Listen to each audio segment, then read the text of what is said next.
We have with us former CAG official R.P. Singh to talk about the allegations that he has made against Murli Manohar Joshi.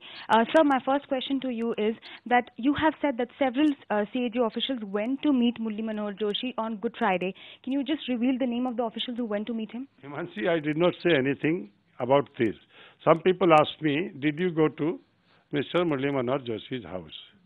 I did go. There were other people also who went there. It included, myself, and my colleague Mr. R.B. Sinha, and Mrs. Rekha Gupta, and another colleague of mine, Mrs. Subha Kumar, along with the team, those who were directly involved in the preparation of the examination of the audit files. They all went. So did Mr. Joshi propose a formula? Did he say that there is a formula that probably you can use to calculate losses? See, I am not in personal know of any such thing, but there is a note which was shown to me by one of the electronic media person, that this is the note written by one of the CAG official, wherein he has recorded in that note that such and such formula, I don't remember what, there are some 3 formulas, there is one of them, to be used, or that can be made as a base to calculate losses. We have calculated losses. This is for your kind consideration, submission and approval. This is the note, which is a matter of documentation. Anybody can have that. It's already there in with media people. But sir, I don't have that. But when you went to meet Mr. Joshi, what was the dialogue that you had with him, and what did he give you any kind of advice? Did he advise CAG about any kind of how to go about with this report? You see, again I'll say I have no such impression, and there is nothing in my knowledge that Mr. Joshi advised anything to anybody.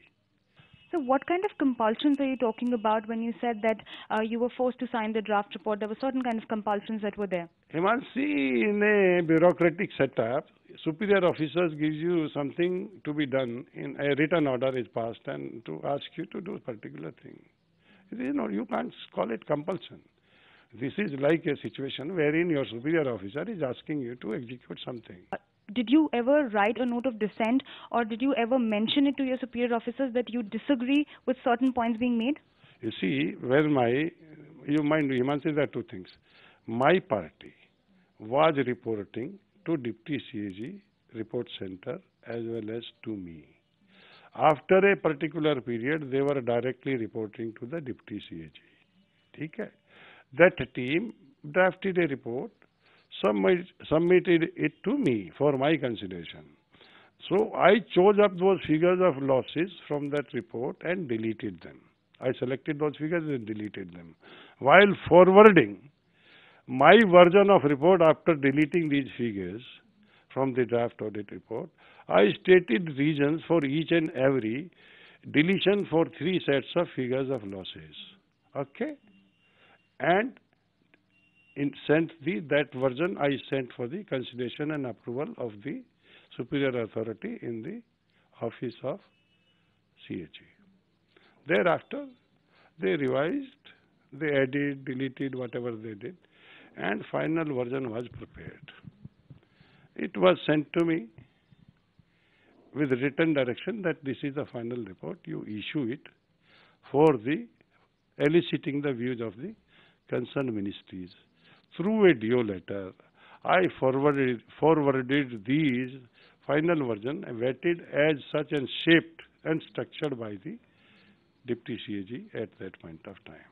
That is it. So did you ever make a presentation to the PAC about this kind of presumptive losses, or did you ever have an opportunity, or were you given this opportunity? See, Himanshi, it's a matter of record. If I ever made any presentation, I deny this. If there is evidence contrary to that, I will stand corrected and I will apologize for that. If not 1.76 lakh, that is a presumptive loss figure, then what according to you is the lowest, or what according to you was the figure that was there in the draft report? See, I just carried out the indexation of 1658 of the price discovered in 2001. I updated it through a method called indexation. Okay, and that worked out to 2,645 crore or whatever it is. That is not a also a actual figure. Let me tell you, nobody on earth can found out the actual losses. These will always remain estimate.